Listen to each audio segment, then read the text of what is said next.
저는 오늘 이경순 학예사께서 월요일이고 또 코로나하고 한 그 두 가지 일이 겹쳐서 오시지 못한다고 저들을 좀 대신 좀 발표 좀 해주셨으면 어떨까 싶어서 얘기를 하셔서 제가 잘 알지는 못하지만 여기 사료를 중심으로 해서 이렇게 석주 스님의 생애와 근현대 불교사 기록에 대해서 쓰여진 것을 좀 대리로 발표를 하도록 하겠습니다.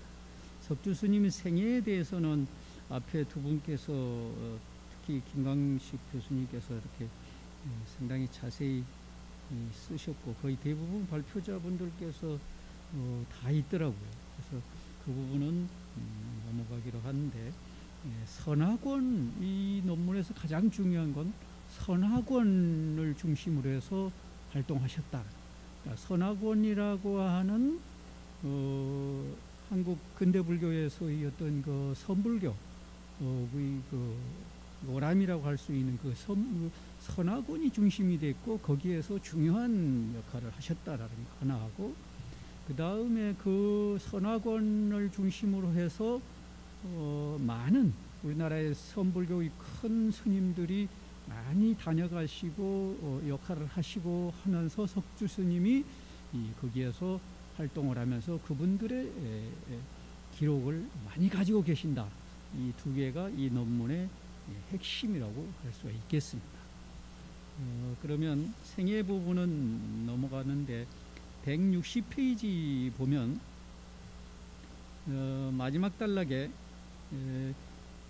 임종계가 나옵니다. 그 법화경 신의 품에 나오는 돌아온 장자 얘기를 가지고 임종계를 보여주시는데, 임적하시기 3일 전에 쓰신 겁니다.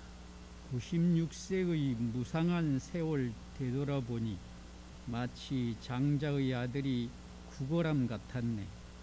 보배를 지니고도 품팔이 하였으나 지금과 옛 모습 조금도 다름이 없네. 이와 같이 이렇게 임종계를 쓰신 것입니다. 그 다음에 기록자로서 161페이지 보면 기록자로서의 활동이 나옵니다. 근현대 석주 스님이 활동하신 근현대, 그러니까 1923년에 선학원에 들어가셨으니까 그때부터 큰 스님들을 만나고 하면서 한국 근대 불교가 어떻게 전개됐는가 하는 것을 큰 스님들을 만나면서 기록해 놓은 그런 것들이 여기에 나옵니다. 161페이지의 두 번째 줄로 보면은 남전 스님의 문집을 출간하셨다라고 하는 거. 그리고 또 그 문집뿐만이 아니라 글씨를 묶어서 낸 남전 법묵이라고 하는 것을 냈고, 그리고 또 스님께서 여러 고승들을 하고 어떤 주고받은 편지라든지 그분들이 보내주신 편지글을 편찬한 남은 글월 모음이라고 하는 이 것들입니다. 이런 것들은 전부 다 우리 근대 불교사를 연구하는데 중요한 자료가 됐다라고 하는. 석주 스님을 아까 좀 들어본 두 분 발표하신 교수님 글을 들어본 발표 자료를 들어본 바에 의하면 석주 스님은 근대 불교에서 가장 중요한 행정이라든지 아니면은 어떤 포교라든지 하는 그런, 하여튼 우리 그 불교사 안에서의 어떤 조직이라든가 하여튼 활동 면에서 현장 불교에서 상당히 중요한 분이셨다라고 하는 것을 알 수가 있습니다. 마찬가지로 이 기록 면에서도 그와 같은 기록들이 남기고 계신다. 그 기록들이 한국 크게 두 가지로 볼 수가 있습니다. 근데 무엇보다도 이와 같은 기록들에서 가장 중요한 것은 석주 스님이 이렇게 많은 위 스승분들이라든지 아니면은 그 윗대의 어떤 스님들을 잘 모셨다라고 하는 겁니다. 그냥 자기 중심이 아니라 윗분들을 가장 잘 모시는데 어떤 그런 역할을 하지 않으셨나 하는 겁니다. 보면은 164페이지에 보면 아까 말씀하신 건데 두 번째 단락에 보면은 사료 수집 정리하는 겁니다. 남전 스님의 입적 후 40년이 지나고 나서 70세를 세납 70세를 맞던 시점에서 경봉 황경 스님에게 글씨를 받고 제자와 선시 풀이는 타너 스님에게 받고 구격은 김달진, 편집은 임중빈 씨에게 맞춰서 맡게 해서 남전 스님의 문집을 만들었다든지, 아니면 남전 165페이지 남전 법묵이라 그래가지고 서집을 엮은 일이라든지 하는 것이 여기에 속하겠습니다.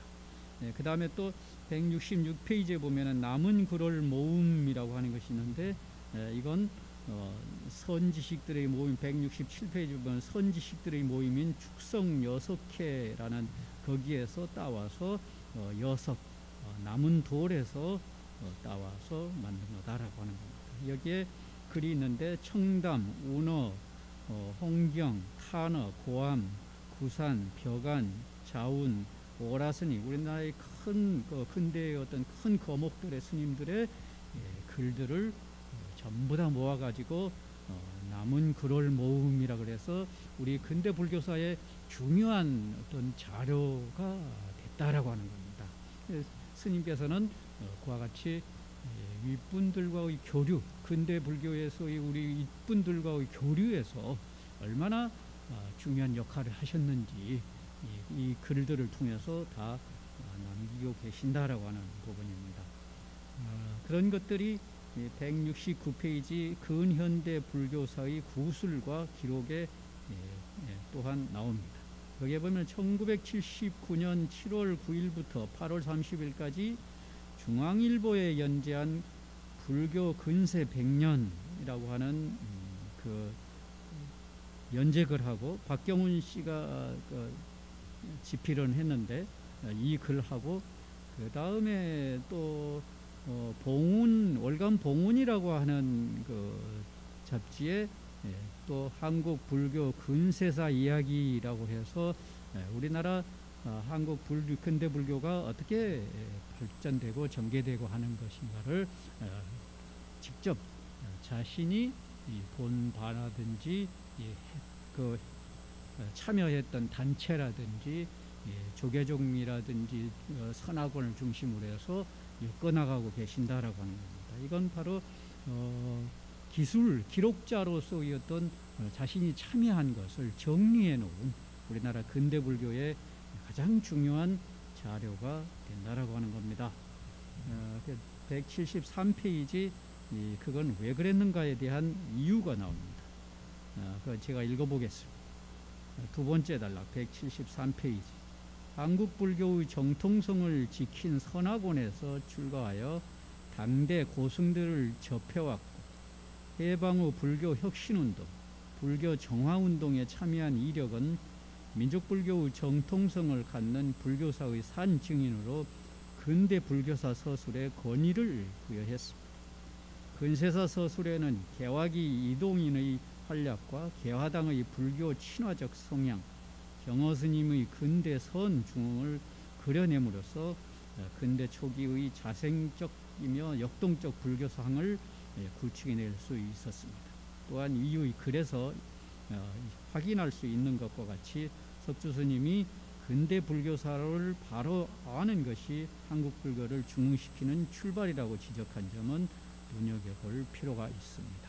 이렇게 그 당신께서 한국 불교, 근대 불교를 정리를 해야 되겠다. 그래야 정통성이 서고 한국 전통 불교가 자리를 잡겠다라고 하는 데서 그와 같은 사명의식을 가지지 않았나, 그렇게 볼 수가 있습니다. 그 다음에 174페이지 보면 근현대 그 구술 자료들이 이렇게 나와 있다는, 이건 그 고승들, 근대 그 석주 스님께서 같이 이렇게 활동하신 고승들과의 어떤 그 인연들을 다 담은 내용들입니다. 그분들의 이건 족적이라든지 이런 것들을 편지글이라든지 구술이라든지 이런 걸 통해 가지고 남기신 글들입니다.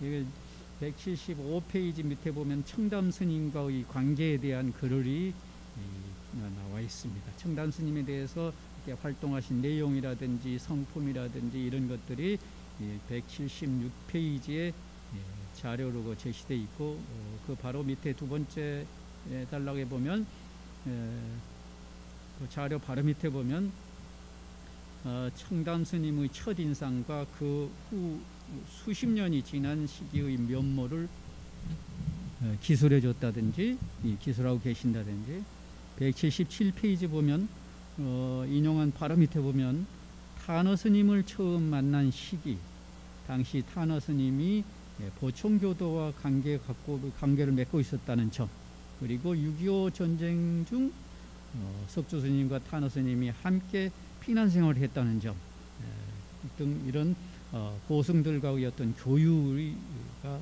나와 있다라고 합니다. 이런 것은 단순히 석주 스님이 하고 어떤 교류 그게 중요한 게 아니라 그 교류를 통해서 한국 근대 불교의 흐름, 그분들의 어떤 그 내면 세계, 정신적인 내면 세계를 읽어낼 수 있다라고 하는 겁니다. 그 다음에 또 혁신 운동과 관련시켜서 석수 스님은 평생 혁신 운동에 몸을 바치셨기 때문에 그 부분에 대해서도 상당한 분량으로 얘기를 하고 계십니다. 그 내용이 178페이지에 인용되어 있는 부분에 나와 있습니다. 여기에서 세 번째 단락, 그러면은 왜 이렇게 한국 근대 불교의 어떤 정통성을 이렇게 세우기 위해서 이렇게 애를 쓰셨는가, 그리고 왜 그렇게 할 수 있었는가에 대한 이유가 178페이지 제일 밑에 단락에 나옵니다. 이렇게 다양한 인물들과 불교사의 중요한 사건들에 대해 석주 스님이 직접 경험할 수 있었던 요인 중 하나는 스님이 서울을 중심으로 활동했기 때문입니다. 석주 스님은 전통 불교의 상징적 보류였던 서울의 선화군으로 출가를 하셨고, 또 선방을 순력한 기간 외에는 서울을 비운 적이 거의 없었다는 겁니다. 그래서 할 수가 있었다는 겁니다. 근대 불교에서 어떤 정통성을 어떻게 세울 것인가라고 하는 것을 할 수 있는 자격이 있었다라고 하는 겁니다.